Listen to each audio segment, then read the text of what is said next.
اللہ اللہ اللہ اللہ۔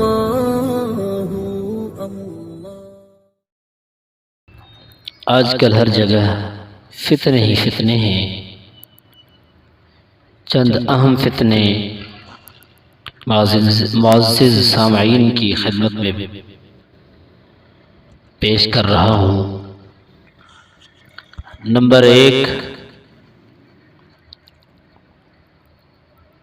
حضرت عائشہ رضی اللہ تعالی عنہا نے لبید کے اس شعر کے بارے میں فرمایا، جن کا ترجمہ یہ ہے: وہ اچھے لوگ رخصت ہو گئے جن کے زیر سایہ زندگی بسر ہوتی تھی، اور میں نالائق لوگوں میں پڑا رہ گیا ہوں جیسا کہ خارشی اونٹ تنہا کھڑا رہ جاتا ہے۔ اور فرمایا، تعجب کی بات ہے، اگر لبید ہمارا زمانہ دیکھ لیتا تو کیا کہتا؟ علی ھذا القیاس، ہر زمانے کے بڑے اکابر و مشائخ ہی کہتے چلے آ رہے ہیں، اگر وہ تمام برگزیدہ شخصیات ہمارے اس زمانے کو دیکھ لیتے تو ان کا کیا حال ہوتا؟ نمبر 2، جیب اور پیٹ کا دور۔ حضور صلی اللہ علیہ وسلم کا ارشاد ہے، لوگوں پر ایک زمانہ ایسا آئے گا کہ ان کی سوچ صرف پیٹ کی پوجا ہوگی، اور ان کے یہاں عزت کا معیار مال و متاع ہوگا، اور ان کا قبلہ ان کی عورتیں ہوں گی، اور ان کا دین روپیہ پیسہ ہوگا۔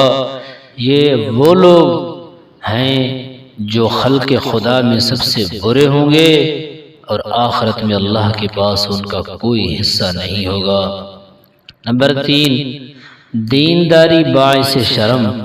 آپ صلی اللہ علیہ وسلم نے صحابہ رضی اللہ عنہم کو فرمایا، لوگوں پر ایک زمانہ ایسا آئے گا کہ مومن شخص لوگوں میں اس طرح چھپ کر رہے گا جیسے آج تم میں منافق چھپتے پھرتے ہیں۔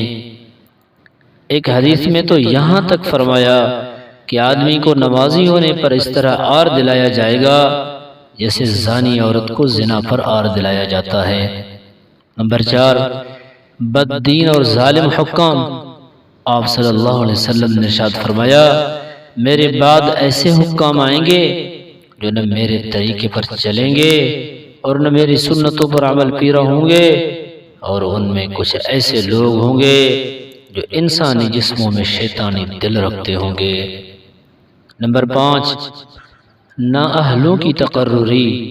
آپ صلی اللہ علیہ وسلم کی مجلس میں ایک دیہاتی شخص آئے اور کہا، اللہ کے رسول، قیامت کب آئے گی؟ آپ صلی اللہ علیہ وسلم نے ارشاد فرمایا، جب امانت کو پامال کیا جائے اور معاملات نااہلوں کے سپرد کر دیے جائیں تو قیامت کا انتظار کرنا۔ نمبر 6، منافقت اور چاپلوسی۔ آپ صلی اللہ علیہ وسلم نے ارشاد فرمایا، آخر زمانے میں ایسے لوگ ہوں گے جو اوپر سے بھائی اور اندر سے دشمن ہوں گے۔ کسی نے پوچھا، اللہ کے رسول، ایسا کیوں ہوگا؟ آپ صلی اللہ علیہ وسلم نے فرمایا، ایک دوسرے سے لالچ اور خوف کی وجہ سے۔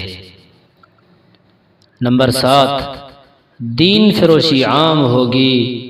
آپ صلی اللہ علیہ وسلم نے ارشاد فرمایا، ایسے فتنوں کے زمانے میں ایک آدمی صبح کو مومن ہوگا اور شام کو کافر ہو جائے گا، اگر شام کو مومن ہوگا تو صبح کو کافر ہو جائے گا، بلکہ چند ٹکوں کے عوض اپنے دین کو بیچتا پھرے گا۔